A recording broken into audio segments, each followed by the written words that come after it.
Johnny Mercer in Ellis Square is the work of famed sculptor Susie Chisholm, and this week another of her works will be unveiled. A Veterans Memorial at Hospice House in Savannah. And here to tell us more, Vice President of Hospice Savannah Foundation, Megan Curley, and Jim Strickland, who together with his wife Polly established an endowment to help honor veterans. Good morning. Good morning. Good morning. Thank you so much.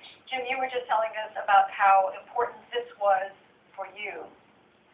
Yeah, we in Savannah know of Hospice Savannah and the wonderful care that they provide everybody. My father became ill and passed at Hospice Savannah in 2010, in May of 2010, and the courtesy and respect that was shown to him, not just as a human being but as a veteran, overwhelmed me, and I wanted to do something for Hospice Savannah and for the veterans of the community, and decided that an endowment in his name would be the appropriate thing to do, and it sort of snowballed from there.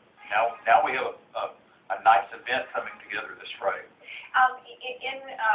You talk about there are some special needs that veterans at end-of-life care, and that's part of this endowment as well. Yes, absolutely. What we are doing as part of the endowment is to educate our staff and other clinicians about the unique needs of our veteran population during the end of life, especially those who are combat veterans, have some very specific needs that will enable us to better care for them. And what's going on the 30th? What's going to happen Friday? Oh, it's very exciting. We have an unveiling celebration at 10 a.m. at Hospice House on Eisenhower Drive. We are going to unveil our memorial that is in place to honor all veterans, and we have some very special guests coming. The Chief of Staff of the Department of Veterans Affairs, Colonel John Gingrich, is coming to town. I know Mr. Gingrich, retired Colonel Gingrich, as a person and as a businessman. I do some veterans advocacy, and I work with the VA, and it's somewhat astounding that a man of this caliber is coming from D.C. to help us with our service and our dedication of the memorial.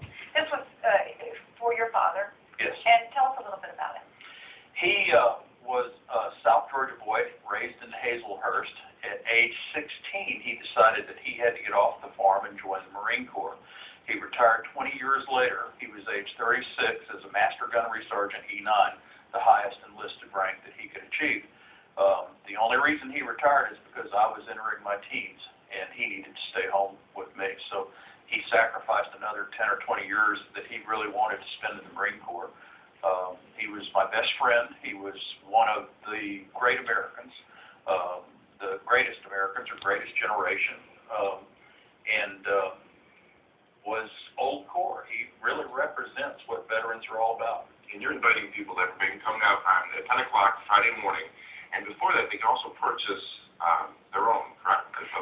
Yes, we have pavers that are for sale, as well as inscriptions on the base of the monument, and the proceeds will help fund the endowment that Jim set up in honor of his father. And also the endowment is going to include the education of the staff, correct? It also includes education of our veteran community about the services that Hospice Savannah offers, so that they're better aware as to what they can expect from us.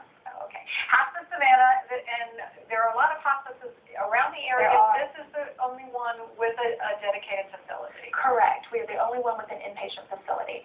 All right, so it's coming up Friday. It is. At 10 a.m., a very special presentation. Can't wait to see the sculpture. I'm sure it's going to be fabulous. Susie Chisholm has done, once again, just beautiful work. I haven't seen the bronze cast, but I watched as she molded the clay.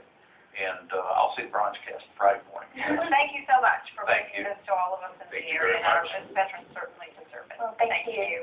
We have another salute.